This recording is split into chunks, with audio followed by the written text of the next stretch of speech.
Padişah destur verdi. Näme hikmetin var dedi. Sen önce dedim bir mihmanı bir koyunu öldür dedi. Şu koyunun dedi. Kovur yani zadını. Kov zadını dedi. Pişirde gel şu mihmanıma. Teleke zadını pişirde gel mihmanıma dedi. Ki hikmetin belli olsun sade dedi. Padişah. Böyle. Gitti dilli pişirip geldi. Dili pişirip geldi. Koyunun dilini.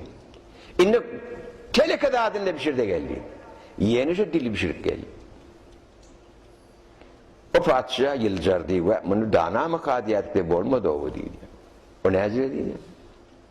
Sen kovda atmışır diye seni dil getirdin. Telekede atmışır diye yeni dil getirdin diye. Ne ettin böyle diye padişah. O mihman gelen padişah.